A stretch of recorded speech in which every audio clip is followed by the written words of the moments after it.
Picture this, right? You've been studying a new language for, I don't know, let's say 5 years. Oh, yeah. The classic scenario. Exactly. You've pored over the grammar books. Yeah. You've, memorized a vocabulary list of like 10,000 words. Right. All the subjunctive clauses. Yeah, the past participles, all of it. You've essentially turned your brain into this walking dictionary.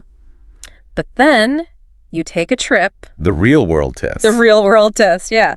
You step off the plane, you walk into this bustling, really noisy little coffee shop in the center of town. You just want a coffee. Right. Yeah. You step up to the counter to order a simple espresso, and your brain it completely flatlines. That was total blank. Total blank. The barista asks you a question that, wasn't in the textbook, or they use some slang term you've literally never heard.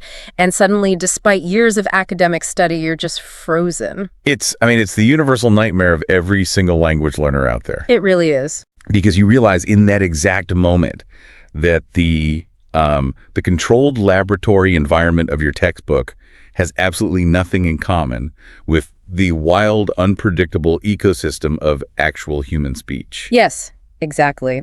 And, welcome everyone to today's deep dive. Because we are tackling that exact moment of panic today. It's a big topic. It's massive. Our mission today is to figure out why that happens, and more importantly, how you can actually bridge that huge, frustrating gap between the rigid, sterile language you find in a textbook and the messy, vibrant, sometimes completely chaotic reality of native-level fluency. Because it is chaotic. It's so chaotic because, speaking a new language from a textbook is it's like driving an automatic car on a straight, completely empty highway. Well, that's a good way to put it. Right, it's predictable. You just hit the gas.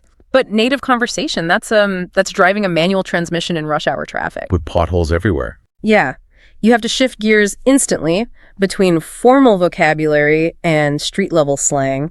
And if your timing is even a little bit off, you just stall the conversation entirely. That is a phenomenal analogy. Yeah. And the landscape we're, navigating today to understand this whole manual transmission of language is just a fascinating artifact. It really is. We are looking at a linguistic breakdown of a completely authentic, totally unscripted conversation between two colleagues. We'll call them Mark and Sarah. Right. And this interaction was captured and meticulously analyzed by two language experts, John and Emma. Right. And what they found in this mundane, morning small talk is actually profound. I was absolutely blown away by what John and Emma pulled out of this because on the surface, it's just two coworkers standing by the coffee machine complaining about their lives. Yeah, just standard Tuesday stuff. Standard stuff. But when you put it under a microscope, this brief little snippet is a goldmine. It's packed with advanced idioms, high-level vocabulary, and these incredibly hilarious, really relatable anecdotes about sheer human fallibility. Oh, for sure. So we're going on a bit of a detective mission today. We are searching for the mechanics hidden inside everyday exchanges. Learning from a textbook is like whizzing a recipe, but today we're tasting the actual meal. And we really need to emphasize the why behind this deep dive, by unpacking this brief exchange between Mark and Sarah. You, the listener, you won't just be memorizing a list of definitions. Right, we're not a dictionary. Exactly. We're going to explore the underlying neurological rhythm, the nuanced cultural context, and the hidden mechanics of how people actually speak to one another in the real world. Especially when the filters are off, the fatigue is high, and the coffee hasn't even kicked in yet. Which is most of the time, let's be honest. Right. Okay, so let's set the scene. Mark arrives at the office, he walks in, and right off the bat, Sarah observes his physical state. She doesn't just say, "Hey, you look tired." No, that would be too simple. Yeah. She tells him he looks, and this is our first massive phrase to unpack here, she says he looks dead on his feet. Dead on his feet. Yeah. Now, I want to pause right here. Why did John and Emma flag this specific phrase? What is the mechanical difference between just being tired and being dead on your feet? Well, the difference lies entirely in the vivid, almost grotesque imagery of the phrase, right? And what it implies about modern societal expectations. Okay, tell me more about that. So, to be dead on your feet does not simply mean you had a bad night's sleep. It conveys a state of extreme, almost unbearable physical and mental exhaustion. Like your body is done. Exactly. The body is essentially screaming for a shutdown sequence. But the really operative part of this idiom is the on your feet aspect. Right, because I was thinking if you were just dead, you'd be in bed. Precisely. It implies that despite this profound, cellular level of depletion, a person is somehow still vertical. Still walking around. Yeah. They're defying their own biological needs because the obligations of the day, the commute, the job, the societal expectations, they're forcing them to keep moving forward. It's the linguistic equivalent of a machine running on fumes with, all the warning lights flashing red. That's exactly it. It paints this picture of a zombie walking into an office building. The machinery of the human body is somehow still running, the legs are moving, but there is absolutely nobody behind the wheel. The executive function has fully left the building. Fully. And when Sarah asks him if he had a rough night, Mark completely validates her observation. He admits the reason he's a walking zombie is because he fell down a rabbit hole binge-watching a new Nordic noir series. The rabbit hole. This is where we start to see the psychological architecture of modern media creeping directly into our daily vernacular. Which is wild when you think about it. It really is. Yeah. Falling down a rabbit hole is a profoundly potent metaphor. John and Emma spent a good amount of time analyzing this. Yeah. Because it isn't just a synonym for, getting distracted. Right. It implies a total loss of agency. Exactly. It goes back to Alice in Wonderland, right? She didn't plan to go to Wonderland. She slipped and fell into the dark. She tumbled in. It implies an intense, sudden involvement where one completely loses track of time, space, and reality. We've all been there. Oh, John and Emma use a highly relatable example in their breakdown for this. They say, imagine you open your laptop at, say, 9 p.m. to quickly check the capital of a country. Just a quick search. Just one search. And suddenly it's 3 a.m. and you are deep into researching 14th century medieval agricultural practice. Yes. You're reading about crop rotation. Exactly. Yeah. You never intended to stay up that late.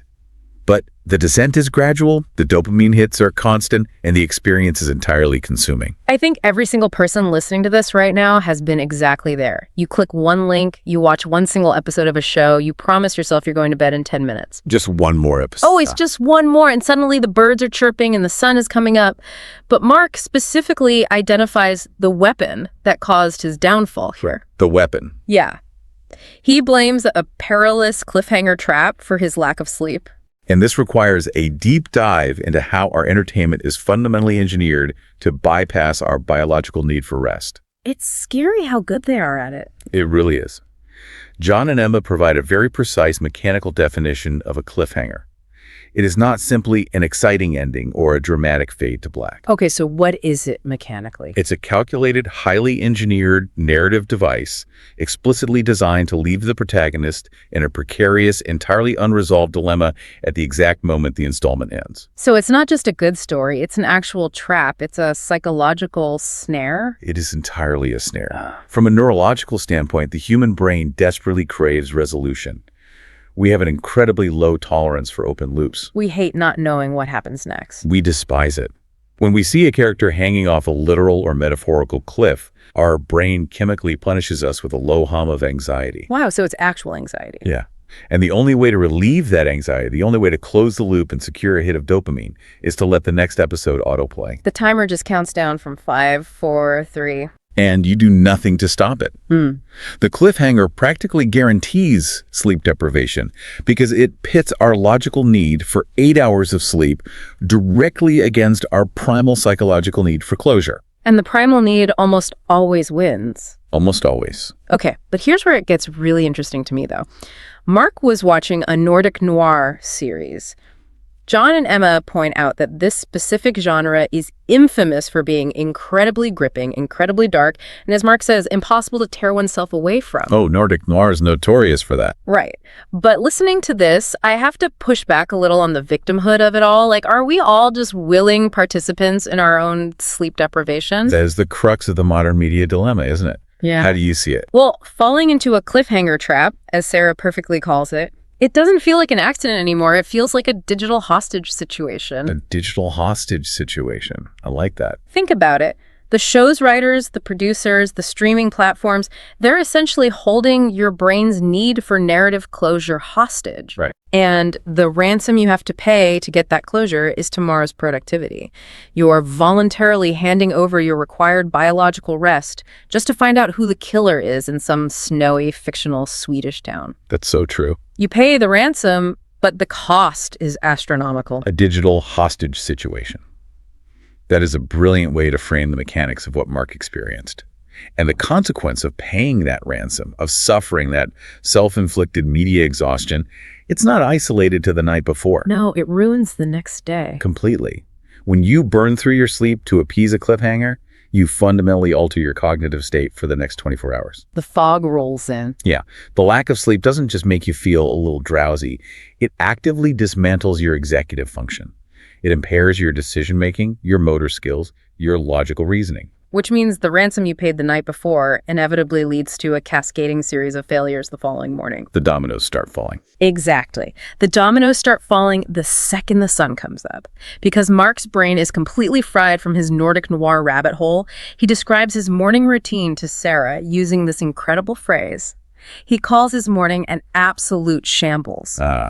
A shambles. We really need to spend some time on this because it's such a beautiful, evocative noun phrase. Yeah. And it carries a very specific weight. It's not a word you hear every day. No. And when a native speaker talks about something being a shambles, they aren't just saying it was a little messy or, a bit disorganized. We are talking about a state of total catastrophic disorder. Like utter disarray. Utter disarray. So it's not just like leaving a pair of socks on the floor. No, absolutely not. To illustrate the magnitude of this word, John and Emma provide a fantastic comparative example. They say, imagine a massive multinational company, right? A huge corporation. Suddenly, overnight, the CEO resigns in a massive scandal. The board of directors quits, the stock plummets, and the entire organizational structure is entirely in ruins. Total collapse. Total collapse. Nobody knows who is in charge. Nothing is functioning. That company is in a shambles. Okay, so take that exact level of catastrophic, multi-million-dollar corporate ruin and apply it to a Tuesday morning in a tiny one-bedroom apartment. That's exactly what Mark is doing. That is how he felt trying to get dressed. Because, of course, the cliffhanger trap claims another victim, his alarm clock. Naturally. Mark tells Sarah he inevitably overslept, and because he was in this state of absolute shambles, he had to forego breakfast entirely just to make it to the office on time. Now, this is where John and Emma's linguistic analysis gets truly spectacular. If we connect Mark's story to the bigger picture of how we actually acquire and master language, this single sentence about his morning is a masterclass in blending registers. Okay, wait, let's define what we mean by registers for the listener really quick. Sure. A register in linguistics is essentially the level of formality and complexity of the language being used. So like formal versus casual. Exactly. You have highly formal academic registers, and you have highly informal street-level registers. Let's look at the verb Mark uses, to forego. To forego. Right. This is not a common everyday word for most language learners. This is what we classify as a high-level C2 academic verb. And for anyone who doesn't know, the C2 level on the European grading scale is the absolute summit of language mastery. It's the peak. It's the top of the mountain. It's the kind of vocabulary you expect to read in a university dissertation or a binding legal contract. Exactly. To forego means to intentionally abstain from or go without something desirable. John and Emma use the example of skipping a decadent, rich dessert because you're adhering to a strict, medically advised diet regimen. So it's a serious word. Very. It implies an active, deliberate, almost painful choice of sacrifice. So Mark uses this incredibly lofty academic word to describe the tragedy of missing his morning toast. I love that. But here is the genius of native fluency, right? Yeah. He pairs this C2 dissertation level verb directly with how he managed to salvage his ruined morning. Right, the pivot. Yeah. He says he had to forego breakfast, but he managed to grab an espresso on the fly. Yes. And on the fly is the exact opposite end of the linguistic spectrum. Totally different vibe. Completely. It is highly colloquial. It's slang. It belongs to the bustling streets, not the sterile textbooks. It implies doing something quickly, informally, and in continuous motion, without a single second of prior planning or preparation. It's just wild to me when you actually slow it down and look at the mechanics. Native speakers seamlessly weave together this lofty academic vocabulary, saying they had to forego something, with completely informal street-level idioms doing it on the fly in a single continuous breath. It really is impressive. It's that manual transmission we talked about earlier. They're shifting from sixth gear down to second gear in a millisecond. And why do you think that specific blend is so important? Like, why do John and Emma highlight this as the absolute pinnacle of authentic communication? Well, because I think that exact blend is the absolute hallmark of true fluency.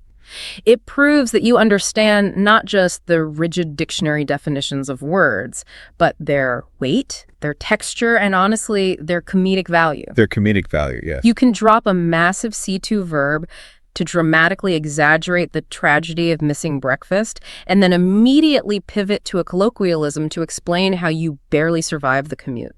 It's linguistic agility. It's playful. Exactly. It shows you aren't just reciting a textbook, you are playing with the language. It's the ultimate flex of linguistic mastery. You're demonstrating that you own the entire spectrum of the language. Right. And to illustrate just how universal this experience of a cognitively compromised shambolic morning is, John and Emma step away from Mark and Sarah's dialogue for a moment to share a highly relatable anecdote from John's own life. Oh, this story. Yeah, John recounted a morning that he described using a brilliant word. Deeply discombobulating. Oh, I loved this part of the breakdown because it perfectly illustrates the domino effect of exhaustion we were talking about earlier. It really does. You pay the ransom to the cliffhanger, and the next day, your brain just stops working. So John explains that his phone alarm completely failed to go off. So he suddenly jolts awake at 8:45 a.m. Panic sets in. Total panic. Because the problem is, his daily commute to the office begins at exactly 9 a.m. It's a mathematically impossible timeline. Completely impossible. He has 15 minutes to do an hour's worth of preparation. So his apartment instantly becomes a complete shambles. A shambles, exactly. He says he's running around his house like a headless chicken, and in this state of pure sleep-deprived delirium, where his executive function is completely offline because he hasn't slept, he realizes he cannot find his briefcase. He's tearing the place apart. Frantically tearing up the living room, checking under the couch, sweating. Where does he eventually find his leather briefcase? Sitting perfectly upright in the refrigerator, right next to the milk. Yes. I mean, think about the absolute absurdity of that. Think about the weirdest place you've ever left your keys or your phone when you were running on 3 hours of sleep. I've definitely put my phone in the pantry before. Right. Your brain wasn't broken. It was just prioritizing basic motor function over logic. It perfectly highlights the irony of this entire modern survival cycle. Mark and John are both desperately relying on these espressos and morning brews, grabbing caffeine on the fly to cure an exhaustion that was entirely caused by them staring at a glowing screen all night. It's a self-perpetuating cycle of depletion. Exactly. An absolute shambles of a morning is really just a row of falling dominoes. Once you miss that first alarm, the logical reasoning part of your prefrontal cortex just shuts down to conserve energy. It just logs off. It logs off. And suddenly, in that cognitive fog, putting a leather briefcase next to the dairy products makes perfect, rational sense to your brain. It perfectly encapsulates the solitary, chaotic survival mode of the modern morning routine. You're essentially a feral creature just trying to make it out the front door with your clothes on. That is so accurate. But what John and Emma highlight next is how abruptly the rules of the game change. They point out how the conversation pivots from this solitary, feral morning chaos to the highly structured, intensely pressure-filled world of evening social obligations. Right, because after Mark finishes complaining about his nightmare morning, he asks Sarah what is on her agenda post-work. And Sarah is on the complete opposite end of the spectrum today. She had a good night's sleep. She didn't fall down a rabbit hole. She's fully caffeinated. She had her morning brew, which she jokingly tells Mark it would be sacrilege to skip. And her evening agenda involves reuniting with an old acquaintance. And they aren't just grabbing a quick coffee on the fly. This isn't a casual catch-up. Yeah, not at all. Sarah notes that they managed to secure a highly sought-after reservation at a new upscale Italian trattoria right in the city center. A venue that Mark immediately and somewhat enviously describes as sublime. Okay, let's look at the mechanics of that word, upscale, because it changes the entire dynamic of the conversation. It really does. Upscale is a fascinating adjective because it denotes so much more than just a price tag. Right, it's not just expensive. No, it implies something that is high-end, luxurious, and exclusive. But more importantly, an upscale environment is a highly curated environment. Curated, yeah. It comes with a massive set of unwritten, invisible rules. It implies a certain standard of dress, a certain volume of speaking, a certain knowledge of dining etiquette. Which creates this brilliant, terrifying tension. Because earlier we established that human beings, especially tired ones, are inherently chaotic. Very chaotic. We put briefcases in fridges. But now, Sarah is entering an environment that demands perfection. You have these high-end upscale environments where everyone is dressed to the nines for a sophisticated networking dinner, but you are still dealing with the absolute inevitability of human clumsiness. This is a crucial observation by John and Emma. The friction between a curated upscale environment and the unpredictable nature of the human body is a recipe for disaster. Total disaster. And they highlighted this exact tension through another fantastic, incredibly painful anecdote.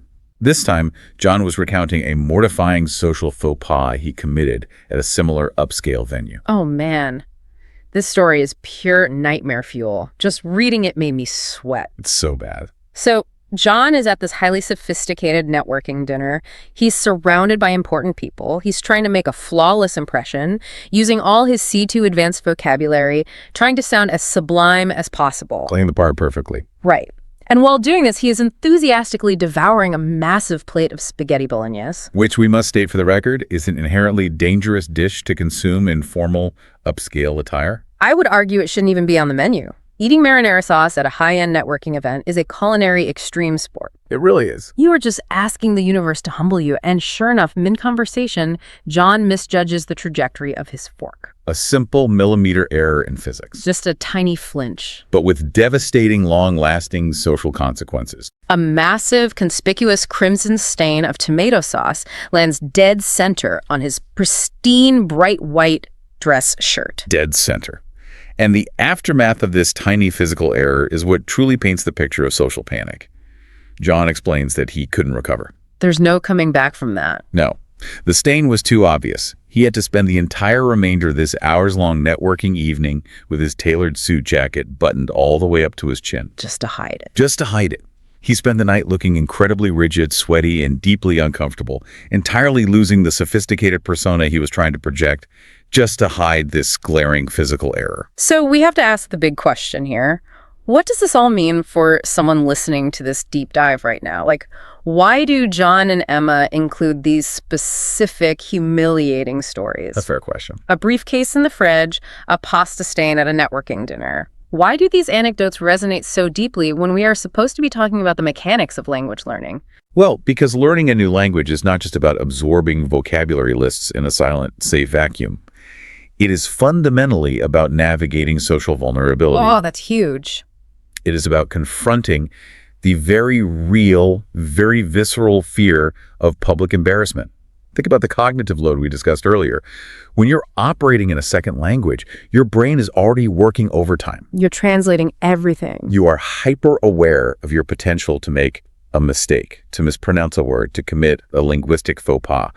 Combine that internal mental panic with the potential for a physical faux pas in an upscale environment, and the stakes feel absolutely monumental. Wow. It almost makes you wonder if acquiring advanced vocabulary learning words like sublime or upscale or sacrilege or forego, if that actually raises the stakes for our social interactions. How do you mean? Well, like if you're a beginner and you stumble into a cafe and say, "Me want coffee," people expect you to spill something. But if you walk in speaking beautifully, sounding sophisticated, projecting this C2 level of mastery, and then you drop a meatball on your pristine white shirt, the contrast makes the failure 1,000 times worse. Oh, absolutely. The linguistic sophistication makes the physical clumsiness even more jarring. That is an incredibly astute point. The higher the linguistic register you project to the world, the steeper the fall when human error inevitably occurs. It's a long way down. It highlights the fragile facade of sophistication we all try to maintain. Language is a tool we use to build a persona, to convince people we belong in these upscale environments. Right. But a single drop of spaghetti sauce instantly breaks the illusion, reminding everyone that beneath the advanced vocabulary, we are all just tired humans who occasionally put our belongings in the refrigerator. Which brings us to the ultimate necessary cure for maintaining that fragile facade. Mark listens to Sarah describe her highly structured upscale evening plans, and he makes a completely different, much healthier choice for his own night. Yes. Mark decides to completely abandon his usual Thursday evening routine. Good for him. Normally, he tells Sarah, he hits the gym on Thursdays. He tries to push through. But today, burdened by the cliffhanger crap, the lack of sleep, and the absolute shambles of his morning commute, he decides to wave the white flag. He surrenders. He tells her he is going to head straight home and completely veg out. Veg out. I love this phrase. It is so perfectly descriptive of the human condition. It's highly descriptive, and its etymology is very straightforward. It derives directly from the word vegetable. Right. To veg out means to relax to the point of complete, utter physical and mental inertia. It is not just resting. It is the active pursuit of doing absolutely nothing. It's turning off the manual transmission entirely and just putting the car in park. Exactly. John and Emma use a great example to contextualize it. Imagine surviving a grueling 14-hour shift at a hospital. Exhausting. Or surviving a massive high-stress week of final exams. When you get home, your only ambition in life is to reach the sofa. You just collapse. It is a total surrender to exhaustion. It is the vital practice of finally listening to your body's biological cues when you desperately need to catch up on a massive sleep deficit. So Mark is going home to embrace total physical inertia. He is going to become one with his couch. But here is the massive twist in the source material. Here's where the deep dive takes a turn. This is the best part.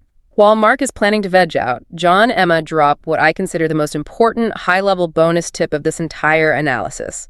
They tell the listener exactly what they should be doing when they are supposedly just relaxing on the couch. This is arguably the most valuable transformative insight from their entire breakdown.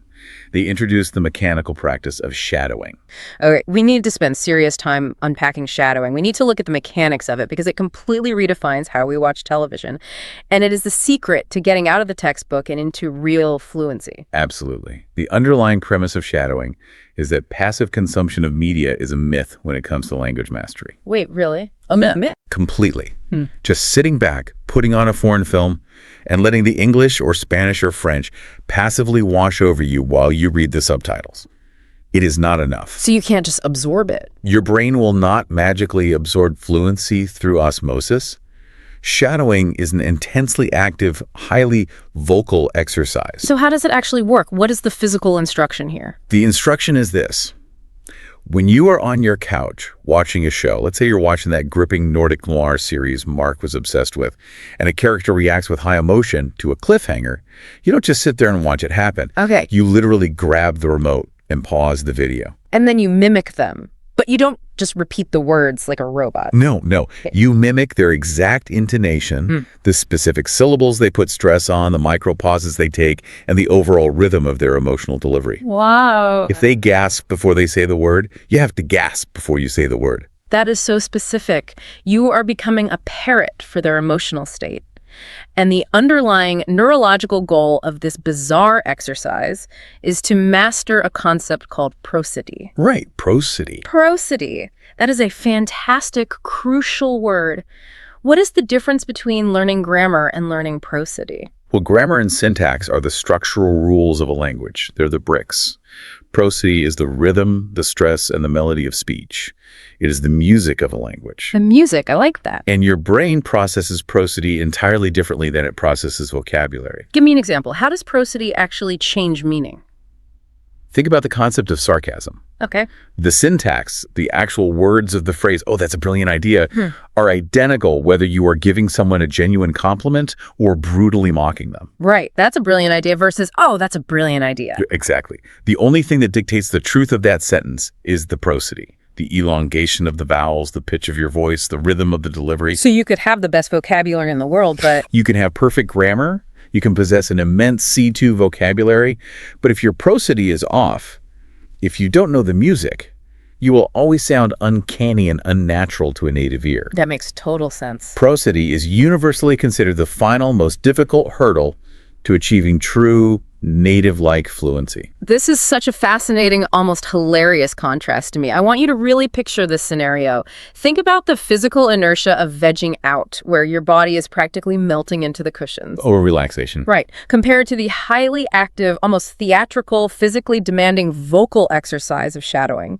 You're lying on your sofa, supposedly vegging out, looking to the outside world like a complete vegetable. But you're not. But in reality, you are intensely pausing your TV every 30 seconds to dramatically gasp, widen your eyes, and mimic the heavily stressed dialogue of a traumatized Swedish detective. It is a bizarre image, but it is incredibly effective. It transforms the act of resting into a covert, highly potent training ground for fluency. It's like a secret workout. It really is.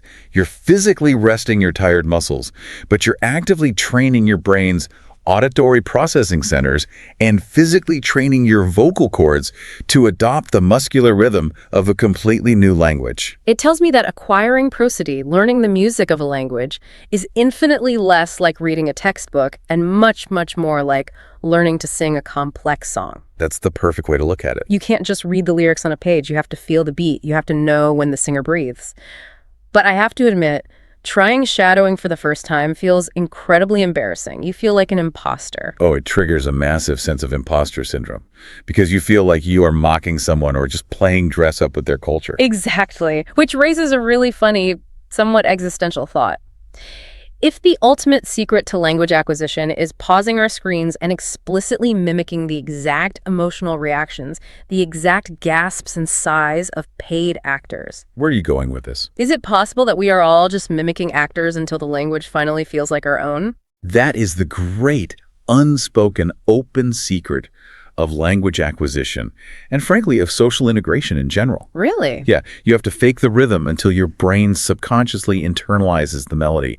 You borrow the emotional delivery of characters on a screen, you wear their prosody like a costume, until you possess the neurological tools to express your own authentic emotions organically. Wow. We have covered an incredible amount of ground today.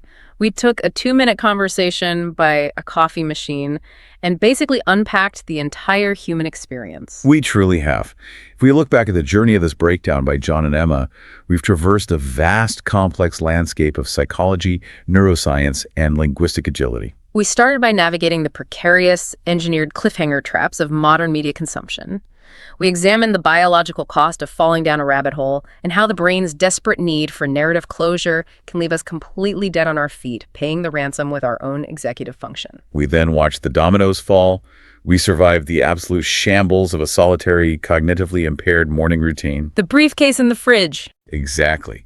We explored how native speakers prove their fluency by effortlessly code switching, smashing C2 academic verbs like forego into street-level colloquialisms like on the fly. It's just brilliant. And then we contrasted that solitary morning chaos with the high-stakes, highly curated, incredibly stressful world of upscale social obligations.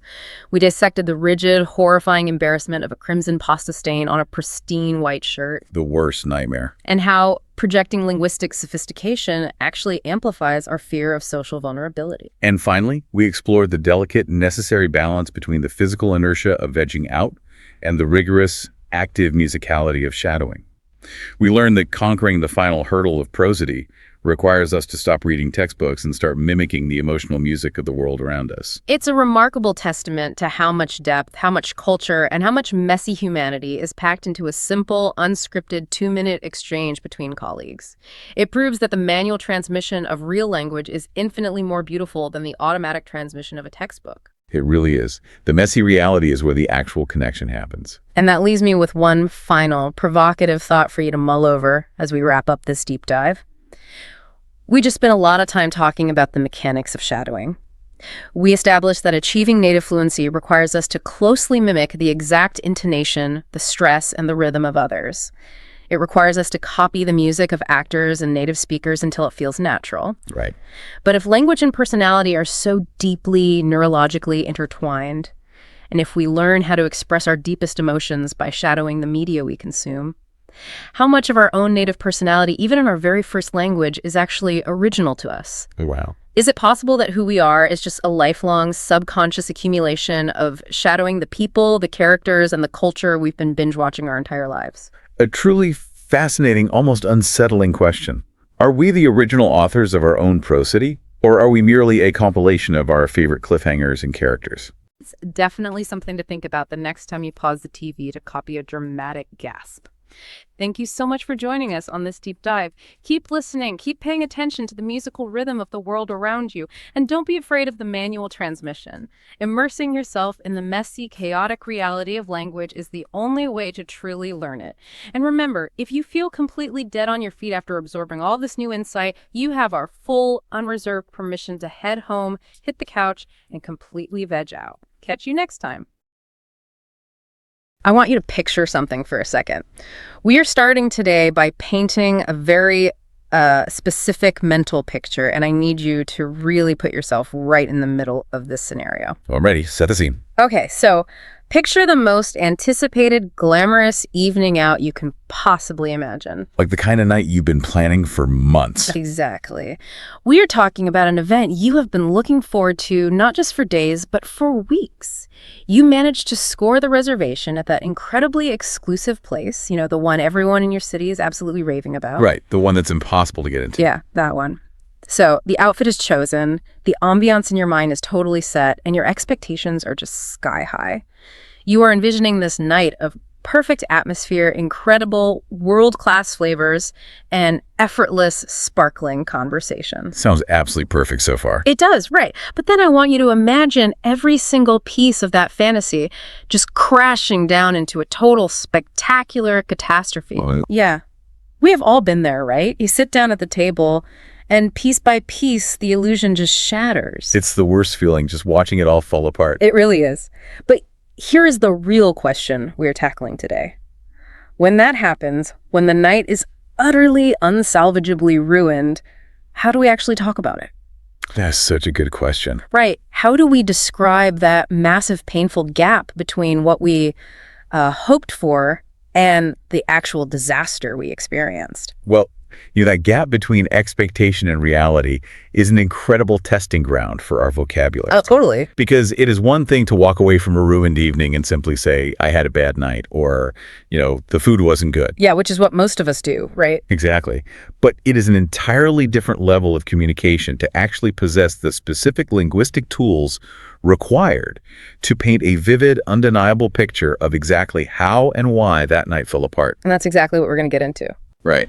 When we lack the vocabulary to describe our disappointments accurately, we often fail to even process them properly. We're just left with this vague sense of frustration. And that is the core mission of our deep dive today. We are going straight into a thorough exploration of high-level descriptive language and conversational eloquence. I'm really looking forward to this. Yeah, me too. To guide us, we are using a really fascinating source today. It's a deep dive hosted by John and Emma, who do my English podcast. They always have such great material. They really do. They take this exact scenario, a highly anticipated evening out that turns into a complete disaster, and they use it to demonstrate how native speakers articulate deep disappointment. Which is such a specific skill. It is. They show us how to narrate these unexpected fiascos and ultimately how to elevate our everyday communication from just basic functional sentences to masterful storytelling. What makes John and Emma's approach so effective is that they completely avoid simply handing their listeners a dry list of dictionary definitions. Right. Nobody wants to just read a dictionary. Exactly. Instead, they provide a narrative structure. They ground these advanced C2 level English adjectives in a highly relatable, almost painfully human experience. Yeah, we've all had that terrible dinner. We really have. And by anchoring the vocabulary to a story, we get to see the words functioning in their natural habitat, so to speak. We have that phrase, natural habitat. Yeah, right. We see how these words carry emotional weight, how they signal social dynamics, and how they help us navigate the actual psychology of a letdown.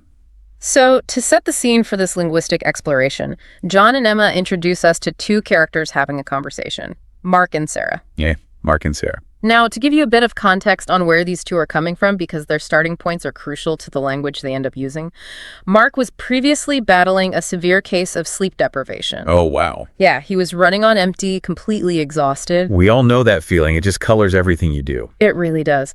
Sarah, on the other hand, was operating on the complete opposite end of the emotional and physical spectrum. So she was doing great.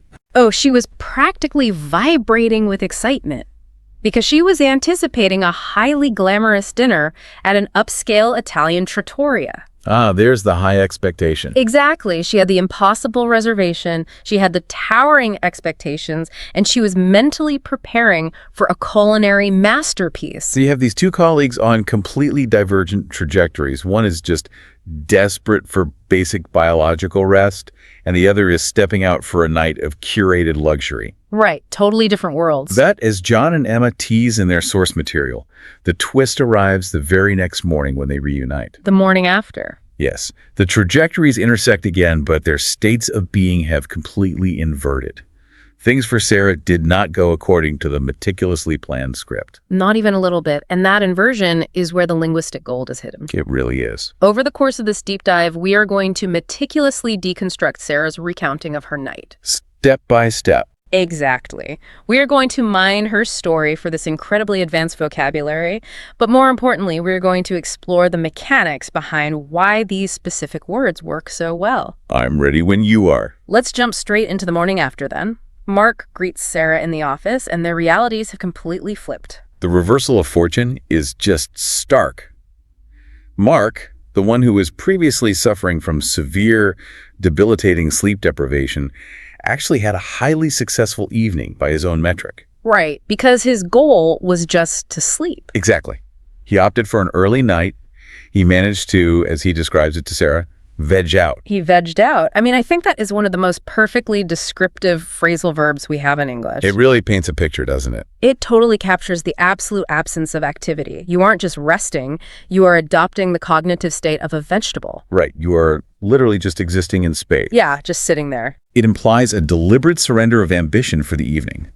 And because he successfully vegged out and secured that early night, he reports to Sarah that he feels completely rejuvenated. Rejuvenated, that is a powerful word. It is. It doesn't just mean he got some sleep. The prefix, re, and the root, which is related to youth, imply a complete restoration. Like going back in time, almost. Exactly.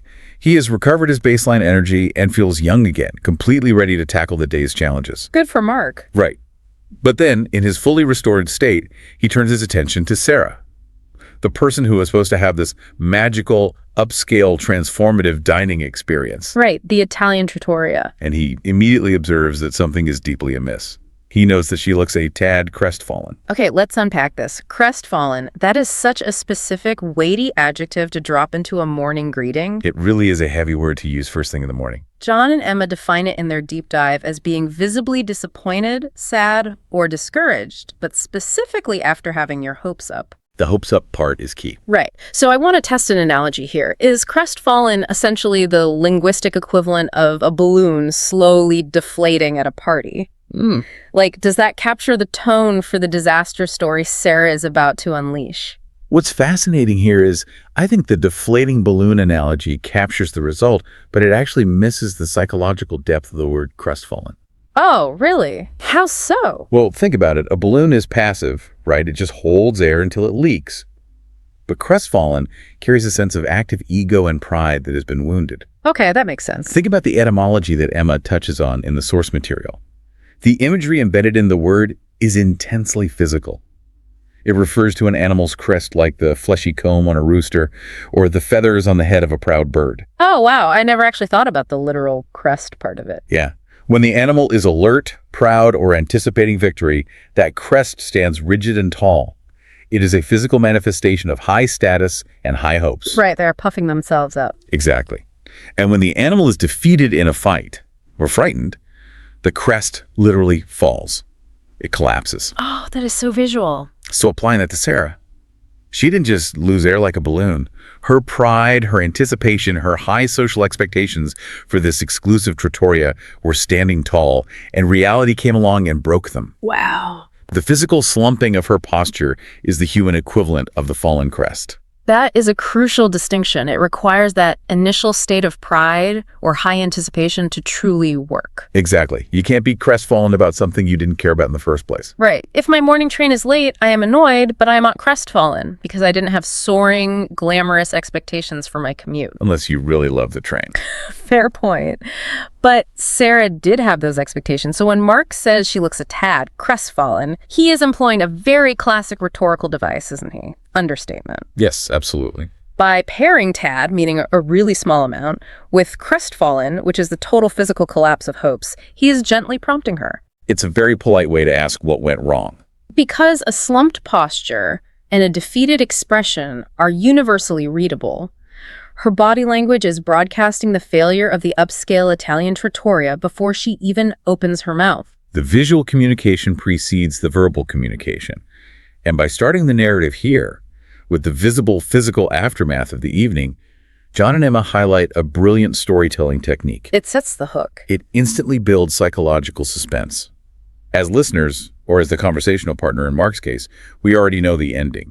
We know the night was a failure. Right. The crust has fallen. The curiosity is no longer whether she had a good time, but how a night with such immense potential managed to result in this specific defeated physical state. We need the forensic breakdown of the failure. And Sarah recognizes the prompt, and she does not hold back. Not at all. She confirms Mark's observation by immediately establishing the massive delta between what was promised and what was delivered. She frames it by saying that ostensibly, the dinner was supposed to be a culinary masterpiece. The adverb ostensibly is doing an enormous amount of heavy lifting in that sentence. It really is. It is a highly sophisticated way to introduce a contradiction. Ostensibly means apparently or purportedly. Like on the surface? Right. It is used to state what something claims to be, while heavily implying that the underlying reality is completely different. So by saying it was ostensibly a masterpiece, she is basically telling Mark, this is what the reservation, the price tag, and the cultural hype promised me. Yes, exactly. It's the setup for the punchline. Because the reality check comes swinging in immediately after. She tells Mark that contrary to the ostensible masterpiece, the entire evening was an unmitigated disaster. Oof. Unmitigated disaster. That is one of the premier C2 expressions that John and Emma focus on in their deep dive, and it just lands with such incredible force. It is a phenomenal pairing of words, and John breaks down the mechanics of why it functions as such an exceptional modifier. Let's hear it. To understand unmitigated, we have to look at the root verb, to mitigate. To mitigate means to make something less severe, less harmful, or less painful. Right, like trying to soften the blow. Exactly. In legal terms, you might have mitigating circumstances, factors that don't excuse a crime, but perhaps explain it or lessen the harshness of the penalty. Okay, that makes sense. So when you add the prefix to create unmitigated, you're describing a situation entirely devoid of any softening factors. Nothing to save it. Right. It is absolute, unqualified, and entirely lacking in redeeming qualities. When paired with disaster, you are communicating to your listener that this wasn't merely a situation where a few things went wrong. It wasn't just a bump in the road. You are declaring that it was a catastrophe from the moment she walked in the door to the moment she left. There was zero mitigation. And John and Emma use a highly evocative example to make this abstract concept concrete for their listeners. Yes, the festival example. They paint a picture of an outdoor music festival. You know, you've bought the tickets, traveled there, set up your camp, and then a torrential, unrelenting rainstorm hits. It ruins everything. That is an unmitigated disaster. You can't just pop open a small umbrella and suddenly enjoy the acoustic set. No. The damage is done. The expensive sound equipment is soaked and short-circuiting. The festival grounds have turned into an impassable mud pit, and the bands physically cannot perform. The core purpose of the event has been entirely eradicated by the weather. Exactly. There is no silver lining at that moment. It is unequivocally ruined. And Sarah is taking that exact level of catastrophic systemic failure and assigning it to her dinner date at this trattoria. And to justify such a heavy label, Sarah immediately begins detailing the specific anatomy of this disaster, piece by piece. She builds the case. She starts with the environmental factors, the spatial reality of the restaurant. She informs Mark that the ambience of the room was incredibly pretentious, and simultaneously the acoustics were atrocious. The acoustics. She specifies that they were so atrocious that she and her dining companion had to actively shout just to hear each other speak. It's just awful. Now, anyone who has ever dined in a modern, hyper-minimalist restaurant knows this exact pain. Oh, absolutely. All those hard surfaces. There is almost nothing more neurologically exhausting than trying to sustain a conversation in an acoustically hostile room. It really drains you. You leave the restaurant not feeling full, but feeling like you just yelled over a jet engine for 2 hours with a sore throat and a lingering tension headache. Yeah, you need a nap afterward. But I want to pause on Sarah's specific combination of complaints here. She pairs a pretentious atmosphere with atrocious acoustics. That's a very specific mix. Why is that specific intersection so lethal for a dinner date?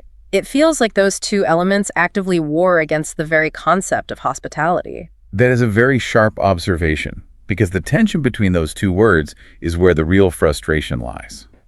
Let's examine the psychology of a pretentious environment. Let's do it. When a restaurant is pretentious, it is trying exceptionally hard to project an aura of immense importance, exclusivity, or elevated artistic vision. Right. It takes itself very seriously. Exactly.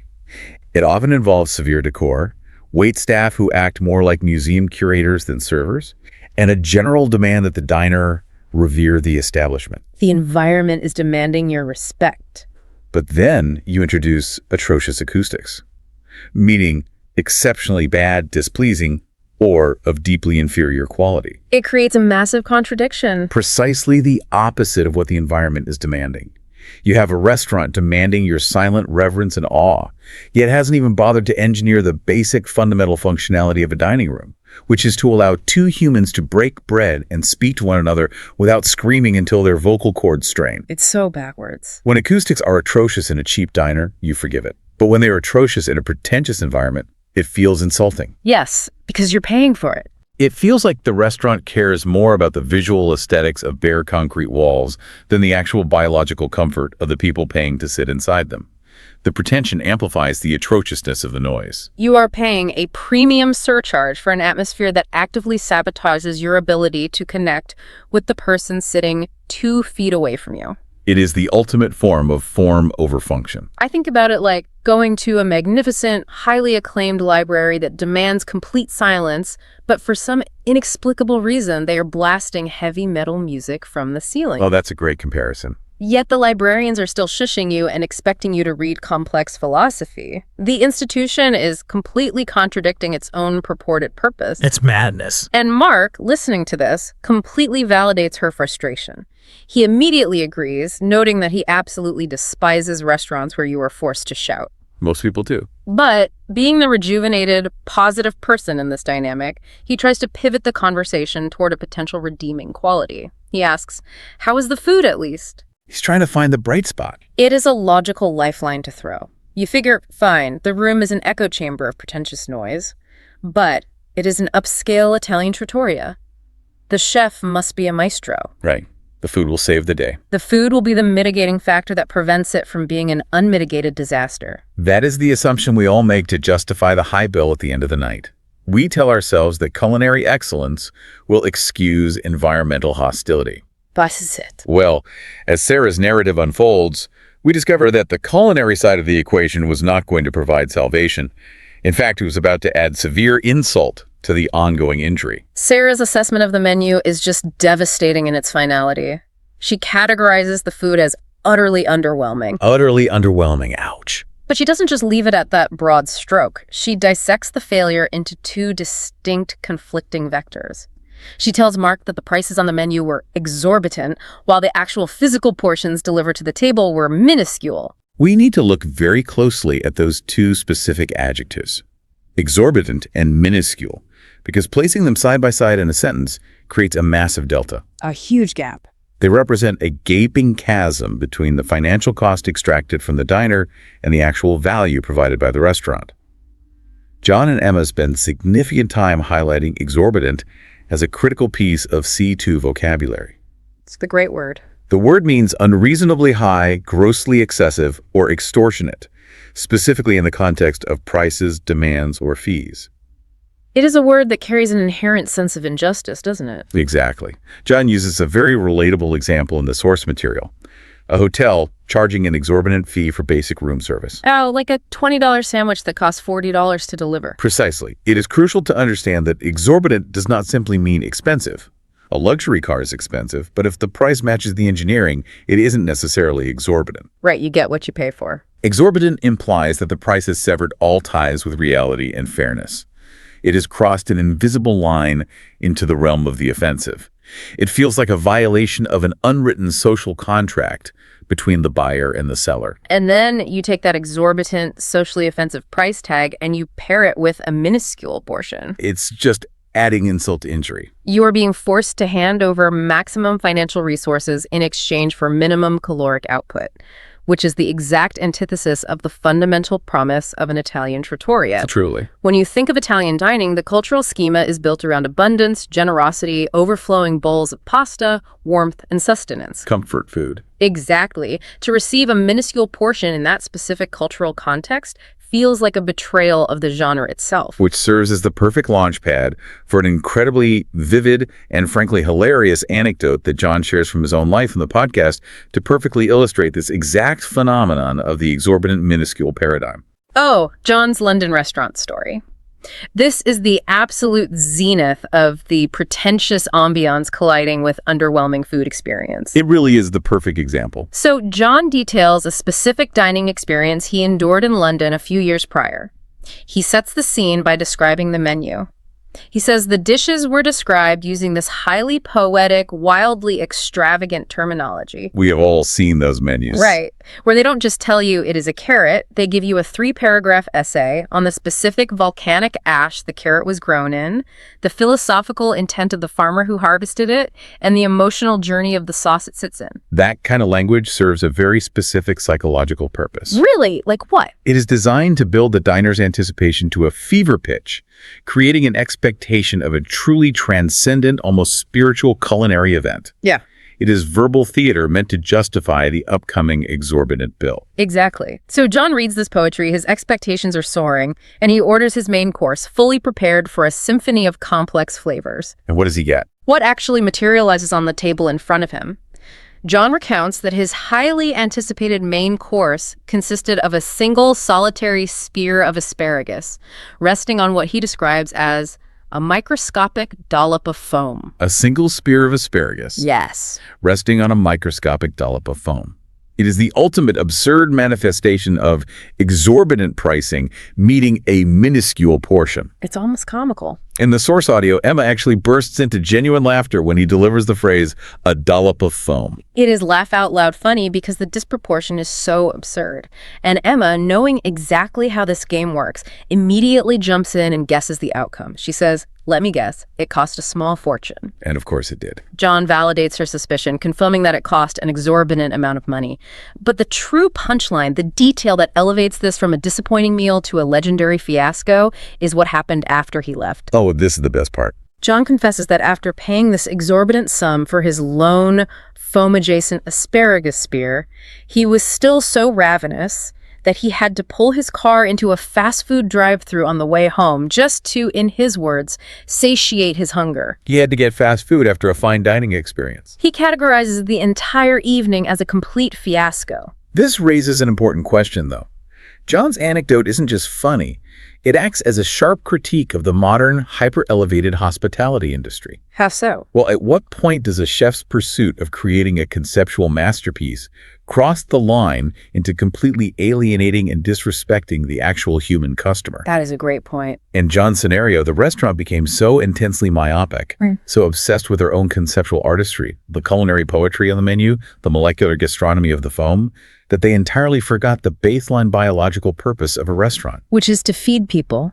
Exactly. A restaurant exists, fundamentally, to satiate human hunger. When the artistic concept completely overwrites the basic human need you are ostensibly charging money to fulfill, you generate these profoundly abysmal scenarios. It is a total loss of perspective by the establishment. I mean, you can't eat conceptual art. No, you certainly can't. And speaking of the word abysmal, Sarah deploys that exact term to describe the next layer of her trattoria disaster, the service. She states unequivocally the service was unequivocally abysmal. Unequivocally abysmal. That is strong language. Emma takes a moment to break this down for the learners, defining abysmal as extremely bad, appalling, or profound in its awfulness. But I want to dig into that word because abysmal is not just a synonym for very bad. No, it has much deeper roots. Think about the root word, the abyss, a bottomless pit. When you say something is abysmal, you are implying that the quality didn't just decline, it fell off a cliff into a dark, bottomless void of incompetence. That's a very visceral image. Emma uses the example of a sports team having an abysmal performance in the second half of a match. It means their coordination and skill didn't just slip, they completely disintegrated. That connection to the abyss is exactly why the word carries such weight. And Sarah doesn't ask Mark to simply take her word for it. Right, she has proof. She doesn't just offer abysmal as a vague, abstract complaint. She immediately backs it up with the highly specific, undeniable piece of physical evidence. The ultimate proof of bad service. She reveals that the waiter, in a display of this abysmal service, actually spilled a glass of sparkling water entirely over her handbag. The sparkling water soaking the handbag. It is the catastrophic cherry on top of the unmitigated disaster sundae. It's just unbelievable. Let's just tally up the sensory inputs of this nightmare for a second. Okay, let's do the math. You are currently straining your vocal cords, shouting over atrocious acoustics inside a deeply pretentious room. You are simultaneously processing the realization that you are paying an exorbitant fee for minuscule portions of utterly underwhelming food. It sounds miserable. And now, your personal property, an item you likely chose carefully to match the glamorous expectation of the evening, is soaking wet. It is the precise moment the narrative shifts. Really? How so? Well, up until the water skull, the restaurant was merely failing to deliver a good experience. It was disappointment. But the moment the waiter damages her personal property, the restaurant crosses a boundary. It becomes an active threat. Right. It moves from being merely disappointing to actively inflicting harm on the customer. The service was no longer just slow or rude or inattentive. It resulted in tangible physical damage to her belongings. That is the true threshold of unequivocally abysmal. And Mark, acting as the perfect audience for this tragedy, has a great reaction. He exclaims, "Good grief, what a fiasco." A fiasco, of course, being a complete, humiliating, and somewhat ridiculous failure. But Mark, perhaps trying to find the absolute floor of this experience, asks about the one specific item that an Italian trattoria is culturally mandated to execute flawlessly. He assumes that, amidst the shouting and the wet handbag, the pasta, at the very least, was not al dente. That is a critical culinary baseline. If the pasta isn't al dente, an Italian term literally meaning to the tooth, referring to pasta cooked so it still retains a firm, distinct bite, then the establishment has failed its primary defining mission. It's the one thing they have to get right. You can forgive bad lighting or a clumsy waiter if the pasta is transcendent. Exactly. But Sarah quickly extinguishes that final ember of hope. She confirms his worst fear, stating, "Far from it, it was completely mushy." Mushy pasta. It is the culinary equivalent of giving up. It really is just sad. The texture alone communicates a complete lack of care. Upon hearing this final detail, Mark formally declares the entire evening a monumental letdown. A monumental letdown. The adjective monumental is doing important scaling work here. It signifies that this wasn't a minor everyday disappointment. It was massive. It was a letdown of historic proportions for Sarah's week. A monument to failure. Exactly. But it is at this exact moment in the dialogue that the emotional dynamic between Mark and Sarah pivots. How does it pivot? Mark, seemingly sensing that they have reached the absolute bottom of the complaint spiral, attempts to intervene. He tries to pull her out of her crestfallen state. He does. He actively tries to arrest the downward momentum of her narrative. He urges her to look on the bright side, and in doing so, he deploys one of the most classic enduring idioms in the English language. Every cloud has a silver lining. John and Emma dedicate a whole segment of their deep dive to analyzing this specific idiom, and it really warrants the attention. It's a beautiful phrase. It is a highly evocative, beautiful meteorological metaphor. The cloud represents the dark, gloomy, oppressive situations we find ourselves in, like an unmitigated disaster of a dinner. A storm. But the silver lining refers to the literal visual phenomenon where the sun, hidden behind the dark cloud, catches the edges of it, creating a glowing silver perimeter. That's such a great visual. The linguistic implication is profound. It suggests that no matter how overwhelmingly negative a situation appears, if you shift your perspective to the edges, you can locate an element of hope or a secondary positive outcome. I see the point of the idiom, and John and Emma give a very clean example of it. They describe a scenario where someone suffers a tough physical injury. Right, like a broken leg or something. Yeah. The injury is the dark cloud. It brings pain and limits mobility. But the silver lining is that the forced immobility provides the person with the uninterrupted time they desperately needed to finally sit down and finish writing a book they had been putting off. The negative event acted as a catalyst for a positive achievement. Exactly. And here's where it gets really interesting. I have to push back on Mark's usage of it in this specific moment with Sarah. Oh, why is that? Well, sometimes when a person has just survived a completely abysmal, expensive ordeal, they don't want to be forced to find a silver lining. They just want their frustration validated. That's a very fair point. Why does Mark immediately push the idiom? Is it a way of shutting down her complaining because he is in a good, rejuvenated mood? That is a highly perceptive reading of the conversational dynamic. There's absolutely a tension there.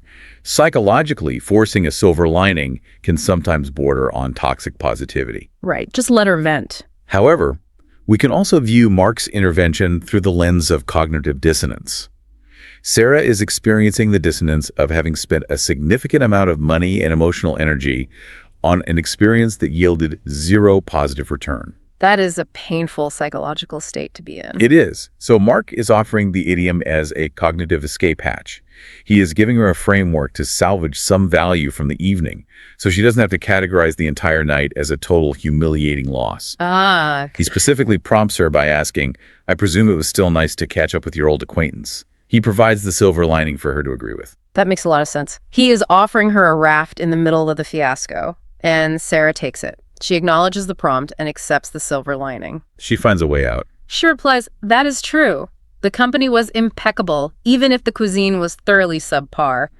And I find the stark linguistic contrast she builds in that sentence to be absolutely fascinating. It is a brilliantly constructed sentence. She is balancing two extremes on a scale.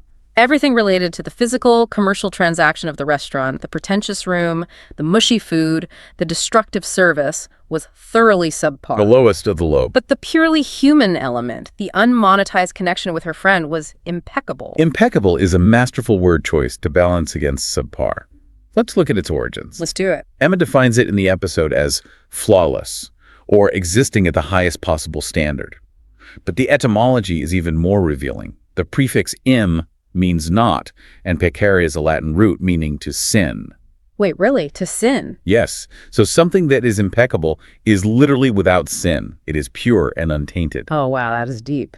By deploying these highly contrasted, powerful words, Sarah is engaging in a sophisticated psychological defense mechanism. She is protecting herself. She is saying, yes, the commercial institution failed me on every conceivable level, but my social life, my personal relationships remain untainted and without sin. The evening was a disaster, but I am not a disaster. It is brilliant how her ability to articulate this contrast so vividly, wielding words like impeccable, abysmal, exorbitant, unmitigated, and crestfallen, is exactly what transforms her story from a boring complaint into a highly engaging narrative. The words make all the difference. If she had simply walked into the office and said, "The restaurant was bad, but my friend was good," the story would be entirely forgettable. Mark would have nodded and walked away. It would have had no impact. It is the specificity and the weight of the vocabulary she uses that brings the tactile reality of the disaster to life in Mark's mind, and consequently in ours as we listen to John and Emma analyze it. And that observation regarding the power of a specific vocabulary leads us directly into what I consider to be the most vital, actionable segment of John and Emma's deep dive. The bonus tip. Yes. After they conclude their review of Mark and Sarah's dialogue, Emma introduces an advanced conceptual bonus tip. It is framed for language learners, but realistically, it is a critical lesson for absolutely anyone who wishes to communicate their internal reality more effectively to the outside world. I completely agree. She introduces the linguistic concept of semantic bleaching. Semantic bleaching. It sounds almost clinical, like a dental procedure or something, but it is such a pervasive and powerful idea. It really is everywhere once you start noticing it. Emma explains that semantic bleaching is the process by which words gradually lose their inherent power, nuance, and emotional impact as a direct result of chronic, widespread overuse. They just get worn out. We are talking about the foundational default words that make up the bulk of our daily conversational filler. Words like bad, sad, good, nice, very, really. If we connect this to the bigger picture, we need to dive deep into the cognitive mechanics of this phenomenon because it affects absolutely everyone. Why does it happen? Why do words lose their edge over time? Well, the human brain is inherently geared toward efficiency, which often translates to linguistic laziness. We just take the easy way out. Exactly. When a word is used too frequently and applied indiscriminately to a massive variety of differing situations, it loses its specific shape.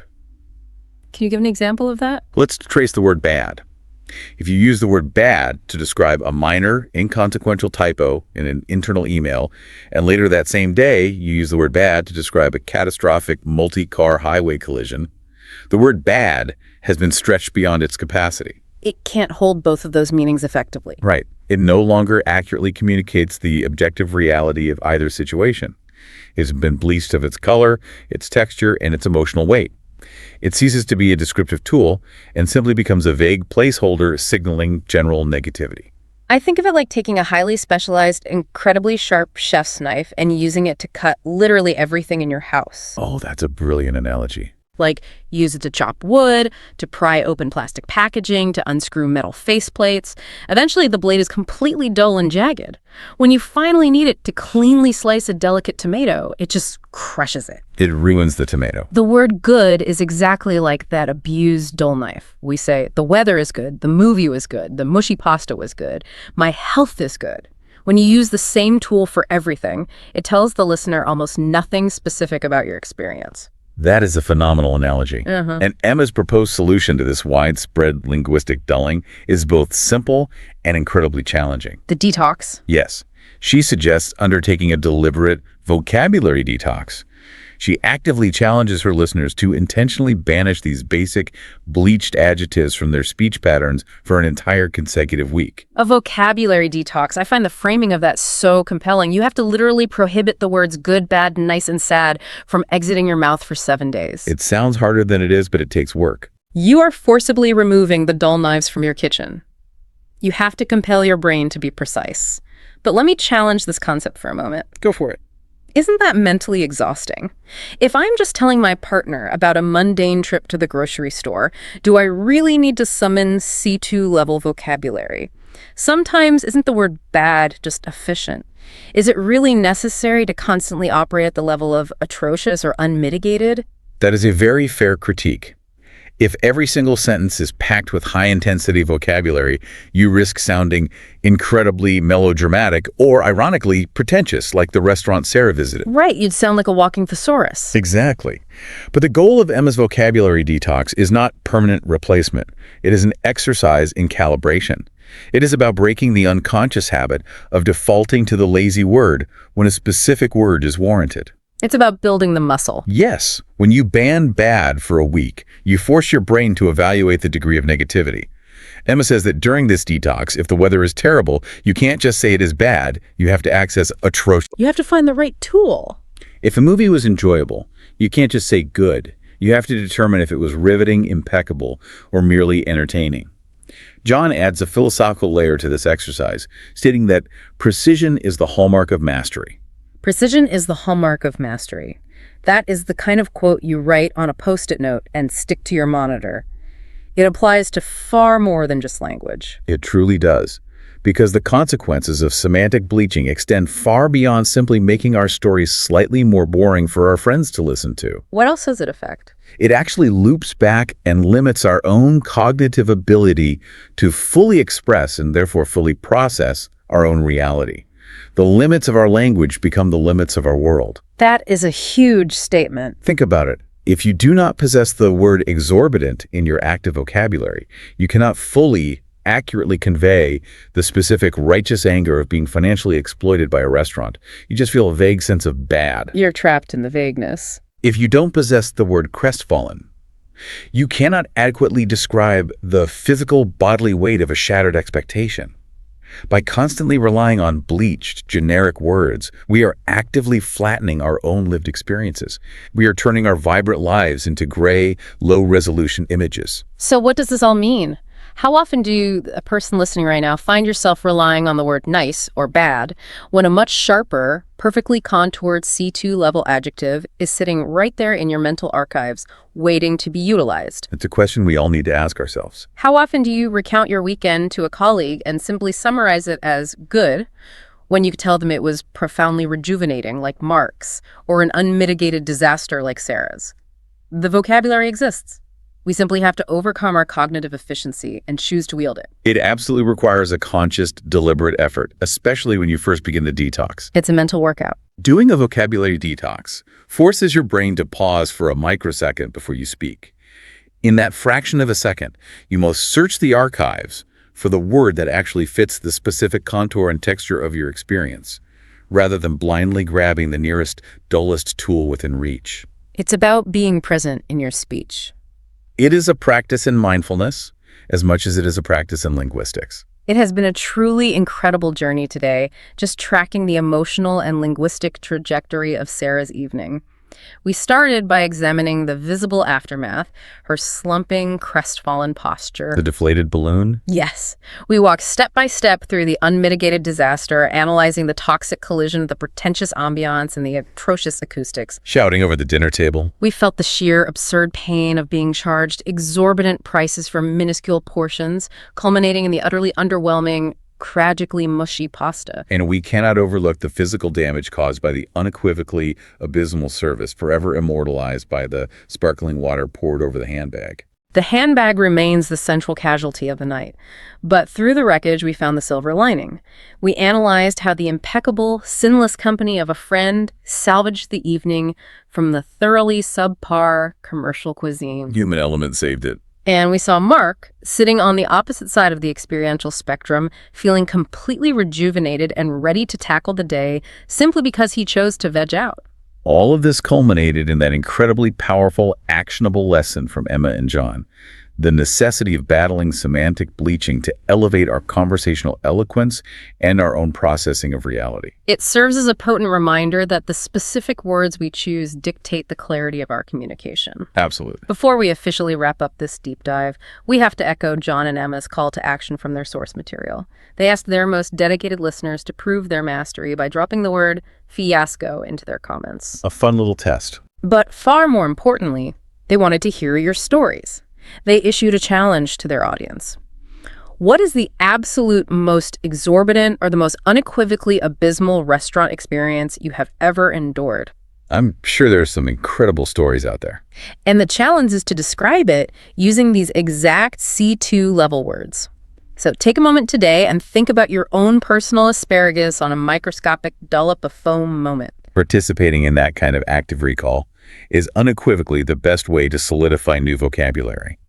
By attaching these abstract words to your own visceral lived memories, you move them from passive understanding to active mastery. I agree completely. Which actually leads me to a final, slightly philosophical thought I want to leave you with today. Oh, I'm intrigued. Let's hear it. Throughout this deep dive, we have primarily been analyzing how choosing precise words makes our stories more entertaining and vivid for other people to listen to. Right, for the audience. But I want you to turn that concept inward for a second. If the words we use actively shape the stories we tell, could upgrading our vocabulary actually change the way we remember our own experiences? Oh, that is a fascinating avenue to explore. Yeah. You are touching on linguistic determinism, the idea that language influences thought. Exactly. Think about it. If you endure a terrible, expensive dinner and you lazily label it a bad night in your mind, it just sits in your long-term memory as this vague, frustrating, negative fog. It's just a generic bad memory. But if you take the time and the cognitive effort to specifically label the event an unmitigated disaster, if you meticulously describe the acoustics to yourself as atrocious and the food as a complete fiasco, do you process that memory with more structural clarity? You're giving it shape. Does finding the exact perfect word to describe your misery actually provide you with a sense of psychological control over the event? I think it does. Does it allow you to look back on it years later with more humor, precisely because you possess the high-level language required to laugh at just how monumental the letdown was? I think the answer is unequivocally yes. By giving the abstract experience sharp, defined edges using precise language, you are essentially categorizing the chaos. Categorizing the chaos. I love that. You might actually be transmuting a deeply frustrating memory into a highly entertaining narrative asset. By mastering the description of the disaster, you are no longer just the passive victim of a bad night out. You have become the author of a hilarious fiasco. You take the power back. Exactly. You have taken ownership of the event. You own the story instead of allowing the disappointment of the story to own you. That is the true power of an elevated vocabulary. It really is. I want you to ponder that concept. The next time you find yourself forced to eat a single spear of asparagus resting on a microscopic dollop of foam while desperately shouting over the atrocious acoustics of a pretentious room. Have a deeply rejuvenating day, everyone.